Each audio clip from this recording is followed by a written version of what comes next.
मित्रों, जीव विज्ञान में रिट भर्ती परीक्षा में जो कोशिका है उससे संबंधित महत्वपूर्ण प्रश्नों का समावेश है। तो चलिए पहले प्रश्न का आंसर हम हल करते हैं। चीकनी एंडोप्लाज्मिक रेटिकुलम पाया जाती है, तो यह होगा चीकनी जो एंडोप्लाज्मिक रेटिकुलम होगी उनका काम होगा वसा का निर्माण करना। ध्यान रखिए आर जो रेटिकुलम आर ई होते हैं, यानी हम कहें एंडोप्लाज्मिक ईआर होते हैं, एंडोप्लाज्मिक रेटिकुलम होते हैं, जिन्हें अंतःप्रद्रवीय जालिका कहा जाता है। ये दो प्रकार की होती है। एक तो होती है प्रिय मित्रों आर ई आर होती है, एक होती है S E R. S E R को स्मूथ एंडोप्लाज्मिक रेटिकुलम कहते हैं, आर ई आर को रफ एंडोप्लाज्मिक रेटिकुलम कहा जाता है।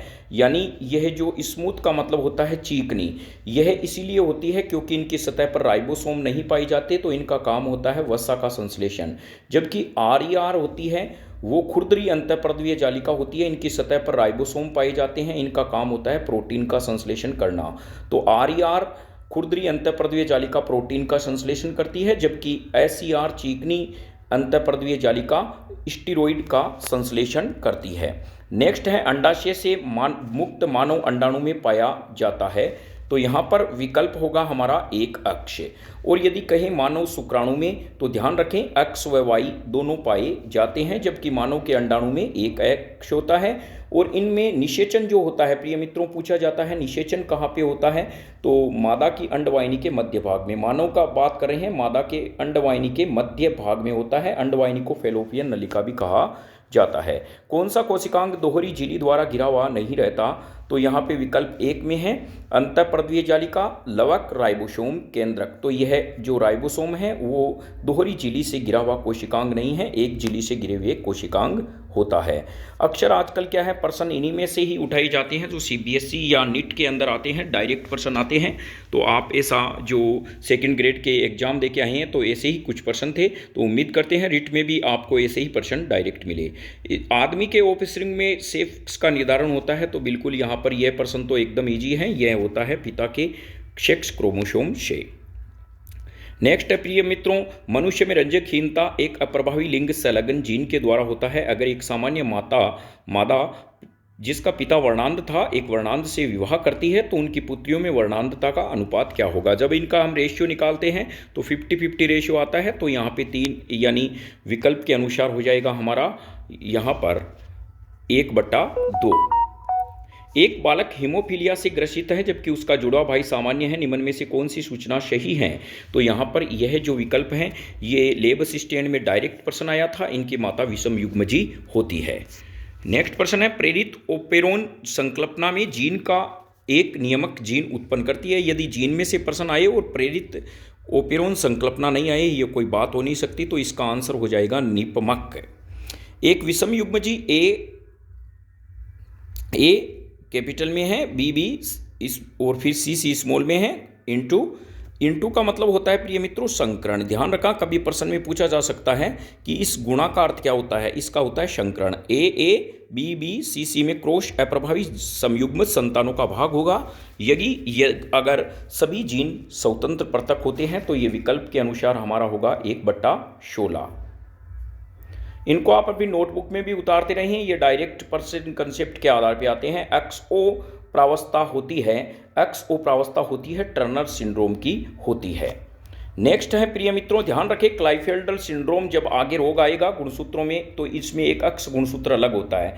जैसे मानव में अक्ष तो होते हैं लिंग गुणसूत्र, यदि इनमें एक अक्ष और आ जाए तो यहाँ पर क्लाइफेल्डर सिंड्रोम होता है। डाउन सिंड्रोम में गुणसूत्रों की संख्या 47 होती है, जिसे मंगोली जड़ीयता रोग भी कहा जाता है। और टर्नर सिंड्रोम में एक जो है गुणसूत्र का अभाव होता है, इसकी कंडीशन ये होती है, तो 46 की जगह मानव में 45 गुणसूत्र पाए जाते हैं। राइबोसोम का अध्ययन करने के लिए कौन सी विधि सबसे अच्छी विधि मानी गई है, तो यहाँ पर है अल्ट्रा सेंट्रीफ्यूगेशन इसे कहा जाता है, जिसे हम दूध से दही बाहर निकालते हैं। तो पृथक्करण जो हम ये दूध से दही जो है उस विधि के लिए प्रिय मित्रों अपकेंद्रण विधि का प्रयोग करते हैं, अपकेंद्रण विधि होती है। तो इसी प्रकार से राइबोसोम का अध्ययन करने के लिए अल्ट्रा सेंट्रीफ्यूगेशन होती है। बहुत सूक्ष्म नलियाँ होती है जिनको घुमाया जाता है तेजी से, तो इनमें यह जो इकाइयाँ होती है राइबोसोम की वो अलग हो जाती है, तो अल्ट्रा सेंट्रीफ्यूगेशन। डाउन सिंड्रोम में शरीर में प्रत्येक कोशिका में क्रोमोसोम की संख्या होगी। डाउन सिंड्रोम में अभी हमने बताया था एक गुणसूत्र अतिरिक्त तो होता है, तो इसका विकल्प के अनुसार होगा 4। चलिए नेक्स्ट चलते हैं। प्लाज्मा झिल्ली की मोटाई होती है, प्लाज्मा झिल्ली की प्रिय मित्रों मोटाई होती है 75 एंगस्ट्रॉम। ये CBSE 1990 में आया हुआ है, बहुत ही महत्वपूर्ण प्रश्न है। 75 एंगस्ट्रॉम होती है। राइबोसोम जिसके केंद्र होते हैं या किस प्रक्रिया के लिए जिम्मेदार होते हैं, बिल्कुल ये तो एकदम इजी प्रश्न है, प्रोटीन संश्लेषण इनका कार्य होता है। डाउन सिंड्रोम का परिणाम है, डाउन सिंड्रोम का परिणाम होगा प्रिय मित्रों नॉन डिस्ट्रक्शन गुणसूत्रों का। क्या होगा? नॉन डिस्ट्रक्शन जो गुणसूत्र हैं डाउन सिंड्रोम का क्या होगा? परिणाम होगा। यदि मनुष्य की मादा में कैरियोटाइप में एक अक्ष गुणसूत्र हैं तो ये असामान्य अवस्था कहलाती है, यानी यहाँ पर कैरियोटाइप में एक अक्ष गुणसूत्र हैं तो यह असामान्य अवस्था कहलाती है। हाँ तो प्रिय मित्रों यहाँ पर जो अभी हमने बताया था आपको अक्ष 0 है, केवल एक अक्ष अवस्था है, तो ये टर्नर सिंड्रोम की अवस्था कहलाती है। क्लाइफेल्डर सिंड्रोम में गुणसूत्रों की संख्या होती है 47 होती है। ध्यान रखें 47 और किस में होती है प्रिय मित्रों? डाउन सिंड्रोम में भी 47 होती है, लेकिन यहाँ पर डाउन सिंड्रोम का विकल्प नहीं था। नेक्स्ट चलते हैं। मनुष्य में लक्षणों की उन्नति का अध्ययन किसके अंतर्गत किया जाता है? तो ध्यान रखें यह है यूजेनिक्स के अंतर्गत इसका अध्ययन किया जाता है। जो जीन केवल अक्ष गुणसूत्र में के भिन्नित क्षेत्र में ही उपस्थित हो वो कहलाते हैं पूर्ण पुष्यंगता जीन कहलाते हैं। पूर्ण पुष्यंगता विकल्प 4 क्या होगा? सही होगा। एक असामान्य नर मनुष्य फिनोटाइप जिसमें एक से अधिक अक्ष गुणसूत्र हैं, निम्न में से कौन सी अवस्था है? क्लाइफेल्डर सिंड्रोम की होती है। ऐसी कंडीशन होती है इनकी, यानी 22 प्लस अक्ष वाही गुणसूत्र होते हैं, यानी हम टोटल कहें तो 44 प्लस अक्ष प्लस वाई होते हैं। तो यहाँ पे देखिए 45, 46 और 47। नेक्स्ट है कोशिका की आत्मघात की थैली किसे कहते हैं? कोशिका की आत्मघात की थैली कहा जाता है लाइसोसोम को। मंगोलीयता जड़ीयता के फलस्वरूप 46 की बजाय 47 गुणसूत्र होते हैं। इसी ही रोग को प्रिय मित्रों डाउन सिंड्रोम रोग कहा जाता है। क्लाइफेल्डर सिंड्रोम में लिंग गुणसूत्रों का ढांचा क्या होता है? देखिए यहाँ पर पूछा गया है क्लाइफेल्टर्स जो सिंड्रोम है उनमें लिंग गुणसूत्रों का ढांचा होगा अक्ष वाई होगा। नेक्स्ट चलते हैं। कोशिका में निम्न में से कौन सी संरचना मृत होती है? तो यहाँ पर यदि हम बात देखें गाल्जिका लाइसोसोम अंतःपर्दीय जालिका, लेकिन यहाँ कोशिका भित्ति क्या होती है? मृत होती है। यह सेलुलोज की बनी हुई होती है। आनुवांशिक में सेंट्रल डोग्मा है, बहुत इंपॉर्टेंट प्रश्न है, ये वरदान साबित हो सकता है रीट के लिए। और यह DRS नहीं लेगा, डायरेक्ट विकेट गिराएगा। यह है DNA RNA और प्रोटीन्स सेंट्रल डोग्मा में आते हैं। प्लाज्मा झिल्ली के आर पार आवागमन में सहायक करने वाले वाहक अणु रासायनिक प्रकृति के होते हैं। तो यहाँ प्रिय मित्रों इसका होगा प्रोटीन। लाइसोसोम में भंडार होते हैं, बहुत महत्वपूर्ण प्रश्न है ये। लाइसोसोम में भंडार होता है जल अपघटनी एंजाइमों का। निम्न में से कोशिकावाद से भिन्न है, कोशिकावाद से भिन्न है उपयुक्त सभी हैं। कोशिकावाद से बैक्टीरिया हैं, वायरस हैं, अमीबा हैं, तो ये कोशिकावाद से क्या होंगे? भिन्न होंगे। यदि आपको हमारा वीडियो अच्छा लगा तो लाइक भी करें, शेयर भी करें, सब्सक्राइब भी करें। इनमें आपको तमाम रीट से पहले 2 ही दिनों के अंदर आपको सभी तमाम जो साइंस के पर्सन हैं वो ऑब्जेक्टिव मिल जाएंगे। इकाई झिल्ली का नियमन किसने प्रतिपादन किया था? तो प्रिय मित्रों इकाई झिल्ली का प्रतिपादन किया था D. रॉबर्टसन ने किया था। राइबोसोम का RNA का निर्माण होता है। ध्यान रखना राइबोसोम 3 प्रकार के होते हैं। RNA होते हैं प्रिय मित्रों, एक होते हैं mRNA होते हैं, एक होते हैं tRNA। tRNA होता है, यह होता है केंद्रिका में। नेक्स्ट है यानी राइबोसोमल rRNA का निर्माण में होता है केंद्रिका में। एंडोप्लाज्मिक रेटिकुलम का निर्माण कर सकता है, तो बिल्कुल यहाँ पर गाल्जिकाएं भी कर सकते हैं, केंद्रक झिल्ली भी कर सकती है, और यहाँ पर माइटोकॉन्ड्रिया भी कर सकते हैं। तो यहाँ आपका विकल्प क्या होगा? इनमें उपयुक्त सभी होगा, ऑल ऑफ एबव होगा। नेक्स्ट है माइटोकॉन्ड्रिया की भीतरी झिल्ली से निकलने वाले वलय को कहते हैं, बिल्कुल यहाँ पर कहा जाता है क्रिस्टी कहा जाता है। एकमात्र ऐसा कोशिकांग है जिसमें क्रिस्टी पाए जाते हैं। क्रिस्टी की विशेषता ही माइटोकॉन्ड्रिया की विशेषता है। कोशिका विभाजन के अंत में केंद्रक झिल्ली का निर्माण करने में कौन सहायक होता है? यहाँ पर प्रश्न है कि कोशिका विभाजन के अंत में केंद्रक झिल्ली का निर्माण कौन करता है? तो यहाँ पर हम कह सकते हैं ER करता है। प्रिय मित्रों कौन करता है? ER करता है। यदि हम अच्छी किताबें पढ़ेंगे और सही समय पर सही फैक्ट पढ़ेंगे तो उत्साह यानी सफलता के चांस बहुत अच्छे रहते हैं।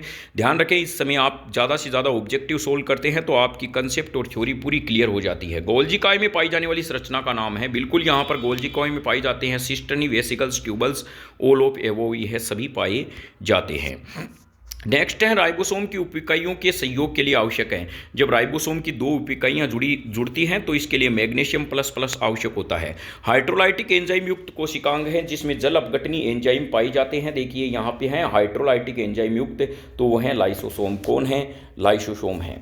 निम्न में से किस कोशिकांग अंग में डीएनए पाया जाता है? ध्यान रखना, कोशिकांग अंग होता है जिसमें डीएनए, स्वयं का डीएनए होता है, एक माइटोकॉन्ड्रिया। एक और है पादपों के अंदर पाया जाता है लवक। ये दो ऐसे कोशिकांग हैं जिनमें स्वयं का डीएनए होता है, एक माइटोकॉन्ड्रिया, एक लवक। लवक को प्लाज्मिड भी कहा जाता है, फ्लैस्टिड भी कहा जाता है। कोशिकांग अंग जो बहुरूपता दर्शाता है, प्यारे बच्चों यहाँ पे जो कोशिकांग अंग बहुरूपता दर्शाएगा उसका नाम है लाइसोसोम। कौन है? लाइसोसोम है, वो बहुरूपता दर्शाएगा। कार्टविल्स रचना पाई जाती है प्रिय मित्रों, कार्टविल्स रचना पाई जाती है सेंट्रियोल्स में पाई जाती है। केंद्रक कला बनी हुई होती है। केंद्रक कला किसकी बनी हुई होती है? प्रोटीन और फास्फोलिपिड की बनी हुई होती है। प्रिय मित्रों ध्यान रखें, प्रोटीन और फास्फोलिपिड की बनी हुई होती है। केंद्रक द्रव्य बना होता है न्यूक्लियोप्रोटीन और न्यूक्लिक अम्ल से बना हुआ होता है, यानी हम कह सकते हैं न्यूक्लियोप्रोटीन और न्यूक्लिक अम्ल से केंद्रक द्रव्य बनता है। अब एक आप और ध्यान रखें प्रिय मित्रों, जब केंद्रक द्रव्य प्लस कोशिका द्रव्य मिल जाए, कोशिका द्रव्य आपस में मिल जाता है तो दोनों को, यानी केंद्रक द्रव्य और कोशिका द्रव्य को संयुक्त रूप से कहा जाता है जीव द्रव्य। ध्यान रखें, इसको जीव द्रव्य कहा जाता है। कोशिका द्रव्य अलग बात है, केंद्रक झिल्ली से कोशिका झिल्ली के बीच का भाग कोशिका द्रव्य कहलाता है, यानी जिसे अंग्रेजी में साइटोप्लाज्म कहते हैं। लेकिन प्रिय मित्रों, जब केंद्रक द्रव्य और कोशिका द्रव्य जब दोनों को संयुक्त रूप से क्या नाम दिया जाता है? उसको जीव द्रव्य नाम दिया जाता है। जीव द्रव्य का मतलब होता है न्यूक्लियोप्लाज्म, और इसी को, यही जीवन का भौतिक आधार है, हेक्सले ने बताया था। चलिए नेक्स्ट प्रश्न में हम चलते हैं। कोशिका द्वारा बाह्य पदार्थों को अंतःग्रहण करना क्या कहलाता है? तो यह कहलाता है एंडोसाइटोटिस कहलाता है। एंडोसाइटोटिस के द्वारा क्या करती है? कोशिका किसी ठोस पदार्थ को अपने अंदर ग्रहण करती है, जबकि पिनोसाइटोटिस में लिक्विड अवस्था में द्रव्य अवस्था के रूप में उस पदार्थ को ग्रहण करती है। विकल्प के अनुसार हमारा एंडोसाइटोटिस सही होगा। कौन सा अंग उत्क्रमणीय पिनोसाइटोटिस द्वारा पदार्थ को प्लाज्मा झिल्ली के बाहर भेजने के लिए उसका नियंत्रण करता है? प्रिय मित्रों, यहाँ पर विकल्प हैं गोल्जी काय। गोल्जी जटिल हैं, वो क्या करते हैं? बाहर भेजने के लिए उसका नियंत्रण करते हैं। माइटोकॉन्ड्रियल डीएनए होता है, ध्यान रखना, माइटोकॉन्ड्रियल डीएनए कैसा होता है? वर्ताकार होता है। आरपीएमटी 1993 में प्रश्न आया था। एस प्रावस्था में निर्माण होता है, एस प्रावस्था में निर्माण होता है डीएनए का संश्लेषण। जब भी प्रिय मित्रों, जब हम पढ़ते हैं कि जो कोशिका विभाजन पढ़ते हैं उसके अंतर्गत यह एस प्रावस्था का वर्णन किया जाता है। पहली जी प्रावस्था, एस प्रावस्था, एम प्रावस्था। एस प्रावस्था में डीएनए का संश्लेषण होता है। चलिए नेक्स्ट है राइबोसोम का निर्माण होता है। राइबोसोम के कार्य हैं, राइबोसोम के प्रिय मित्रों कार्य हैं प्रोटीन का संश्लेषण करना। क्या कार्य है? प्रोटीन का संश्लेषण करना। नेक्स्ट है डीएनए के खंड जो क्रॉसिंग ओवर में भाग लेते हैं कहलाते हैं। बहुत वेरी वेरी इंपॉर्टेंट है, और हो सकते हैं कि यह प्रश्न आपके डायरेक्ट छपे। आजकल ऐसे ही प्रश्न इन बुक्स में से जो पीएमटी नीट की तैयारी करते हैं उनमें से डायरेक्ट आते हैं। तो इसका नाम है निकोन। क्या नाम है प्रिय मित्रों? निकोन राम है।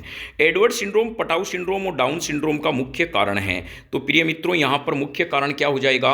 ऑटोसोम्स और सेक्सोम क्रोमोसोम दोनों में क्या हो जाएगा? परिवर्तन से एडवर्ड सिंड्रोम, पटाउ सिंड्रोम और डाउन सिंड्रोम रोग होते हैं। सुसाइडल बेग कहलाता है, बिल्कुल यहाँ पर आत्मघात की थैली किसे कहा जाता है? लाइसोसोम को कहा जाता है। लाइसोसोम में जल अपघटनी एंजाइम भरे रहते हैं। नई कोशिकाओं की उत्पत्ति पूर्ववर्ती कोशिका द्वारा होती है। यह कथन किस वैज्ञानिक ने दिया था?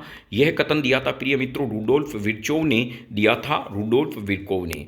और कोशिका सिद्धांत स्वान व स्लाइडन ने दिया था। किसने दिया था? ध्यान रखें, स्वान व स्लाइडन ने दिया था। स्लाइडन ने कोशिका सिद्धांत दिया था, यह ध्यान रखें, स्लाइडन व स्वान ने दिया था। नेक्स्ट है प्लाज्मा डेस्मेटा में क्या होता है? प्लाज्मा डेस्मेटा में क्या होता है प्रिय मित्रों की एक्चुअल में इनमें संलग्न कोशिकाओं के बीच संयोजन व अभिगमन का मार्ग होता है। नेक्स्ट प्रश्न है शुक्राणु के एक्रोसोम का निर्माण करने वाला कोशिकांग कौन सा है? शुक्राणु का निर्माण करने वाला कोशिकांग होता है प्रिय मित्रों गोल्जी काय। क्या होता है? गोल्जी काय होता है। सूक्ष्म जो नलिकाएं हैं वो किसकी बनी होती है? ट्यूबुलिन प्रोटीन की बनी हुई होती है। सूक्ष्म नलिकाएं हैं वो ट्यूबुलिन प्रोटीन की बनी हुई होती है। ध्यान रखिए एक्टिन और जो है मायोसिन, ट्यूबुलिन और ट्रोपोमाइसिन ये क्या होते हैं? पेशीय संकुचन में सहायक प्रोटीन है। नेक्स्ट है डेस्मोसोम का संबंध है। डेस्मोसोम का जो संबंध है वो है, यहां पर यदि हम बात करें डेस्मोसोम का संबंध किससे पाया जाता है? हाँ तो प्रिय मित्रों, डेस्मोसोम का संबंध पाया जाता है जंतु कोशिका के आसंजन से। किससे पाया जाता है? जंतु कोशिका के आसंजन से पाया जाता है। तारककाय के बारे में सत्य कथन है, यानी ये जो तारककाय हैं उनके बारे में क्या सत्य कथन है? प्रोटीन छड़ों के द्वारा बना केंद्रीय रोड पाया जाता है, सूक्ष्म तंतुओं द्वारा निर्मित है, इन पर कोशिका झिल्ली का आवरण पाया जाता है। तो यहाँ पर हमारा विकल्प क्या हो जाएगा? उपरोक्त सभी हो जाएगा, ऑल ऑफ एबोव हो जाएगा। तो यह विकल्प हमारा सही होगा। नेक्स्ट है आनुवांशिक अभियांत्रिकी में प्रयोग होता है। आनुवांशिकी अभियांत्रिकी में इन विकल्प के अनुसार यदि हम देखें तो प्रिय मित्रों पेनिसिलियम इनमें प्रयोग होता है। नेक्स्ट है गुणसूत्र के समान लोकस पर विभिन्न उत्परिवर्तन देते हैं। तो यहाँ पर जो गुणसूत्र के समान लोकस पर विभिन्न उत्परिवर्तन कौन देते हैं? तो प्रिय मित्रों इसका विकल्प हमारे पास में होगा सूडो एलील्स का। चलिए नेक्स्ट हम देखते हैं जीनोम कहते हैं। जीनोम क्या है? जीनोम प्रिय मित्रों यह भी महत्वपूर्ण फैक्ट प्रश्न है। जीनोम क्या है? जीनोम होता है यहां पर एक जीव में गुणसूत्रों की अगुणित संख्या को जीनोम कहा जाता है। राइबोसोम पाए जाते हैं। देखिए राइबोसोम कहाँ कहाँ पाए जाते हैं? राइबोसोम जैसे ही शब्द आ जाता है इसका काम होता है प्रोटीन का निर्माण करना। एंडोप्लाज्मिक रेटिकुलम की बाहरी सतह पर पाए जाते हैं और यह भी पाए जाते हैं खुरदरी एंडोप्लाज्मिक रेटिकुलम की बाहरी सतह पर। केंद्रक की बाहरी सतह पर बिल्कुल पाए जाते हैं, केंद्रिका में पाए जाते हैं। तो उपयुक्त सभी होगा इनका ऑप्शन। निम्न में से कौन सा अंग पाचन क्रिया से के एंजाइम रखता है? तो बिल्कुल पाचन क्रिया से संबंधित एंजाइम रखने वाला जो है वो है लाइसोसोम। नेक्स्ट है माइक्रोट्यूबल्स पाए जाते हैं। माइक्रोट्यूबल्स हैं प्रिय मित्रों, यह पाए जाते हैं सीलिया में, फ्लैजिला में, कोशिका द्रव्य में। तो उपयुक्त सभी में यह माइक्रोट्यूबल्स पाए जाते हैं।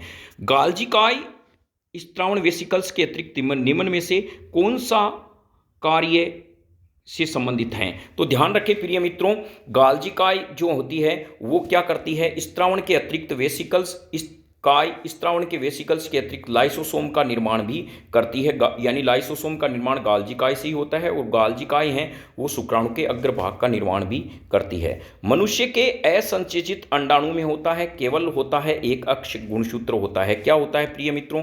केवल एक अक्ष गुणसूत्र होता है। कोशिका कला का कार्य नहीं है। देखिए कोशिका कला का कार्य नहीं है, पूछा गया है नहीं है। तो यहाँ पे कोशिका की रक्षा करना बिल्कुल है। कोशिका के अंदर व बाहर पदार्थों की गति का नियंत्रण जिसे चयनात्मक अर्धपारगम्य कहा जाता है बिल्कुल है।